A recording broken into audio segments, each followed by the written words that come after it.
Half-truths are hard to recognize because they are covered with a camouflage net. The substance underneath is either hard or impossible to discern. But that's exactly what happened with my life and with the content of my life, which wanted to express itself through it. Love me as I am, but do not glorify me. For then you step out of yourselves again. I know that many of you truly revere me. Many are deeply sorry for what happened to me. Many feel guilty because it was written that I took the sins of the world upon myself. If you seek forgiveness, you can experience it only within yourselves. Each person is responsible for themselves and their actions. Consequently, you are no more responsible for my actions. But one thing you must know: I have always loved you without prejudice, and I have repeatedly stood up for your personal freedom. I gave my healing power to every single one when I was asked. For me, there were no differences, unlike what was practiced in the priestly class during my lifetime as Jesus of Nazareth. Regarding God, the predominant belief was that he was evil and vengeful and wanted sacrifices to be appeased. But that is exactly what he did not want. That is why I was sent to bring clarity. My light extinguished a large part of the darkness. My nonviolence and my love replaced violence and hatred. I wanted to demonstrate that to the divine all-spirit, all its beings are equally valuable. That is why I publicly scorned blood sacrifices. And through all my healings, I wanted to show that through faith in the omnipotence of God alone, everything is possible.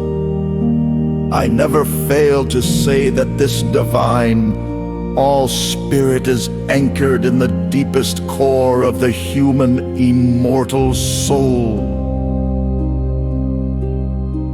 My person was deliberately elevated into a lofty light.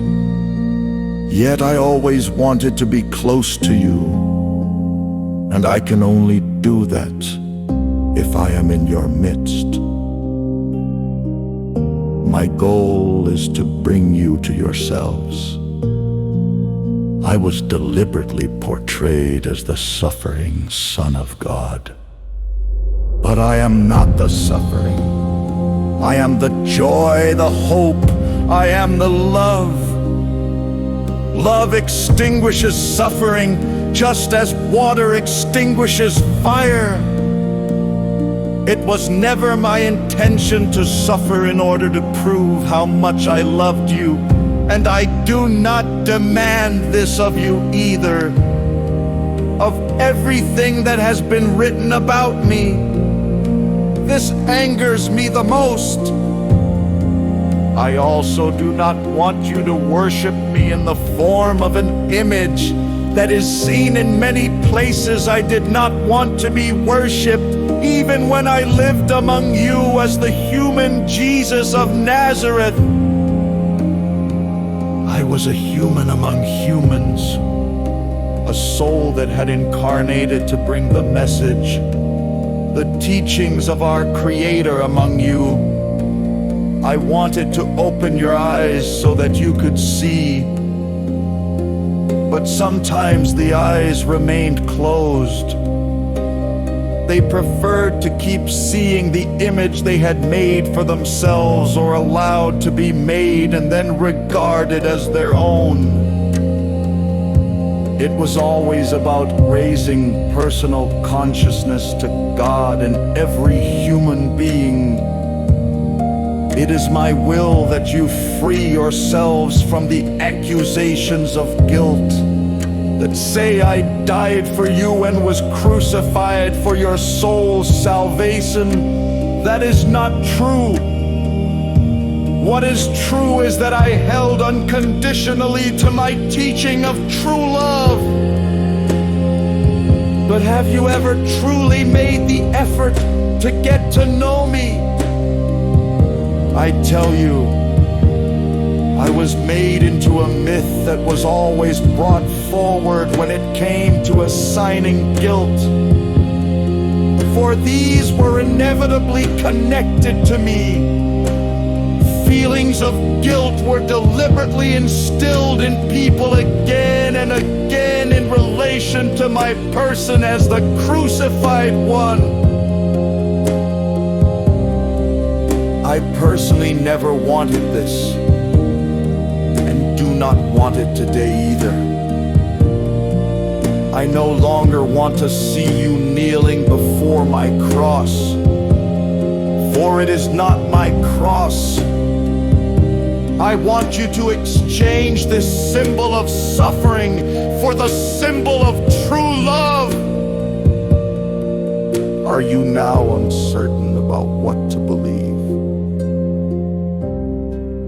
But it is precisely the faith that springs from your innermost, unadulterated divine core that I always wanted to teach you and will do so again now. It is up to you alone to whom you give your faith. In my eyes you are of age.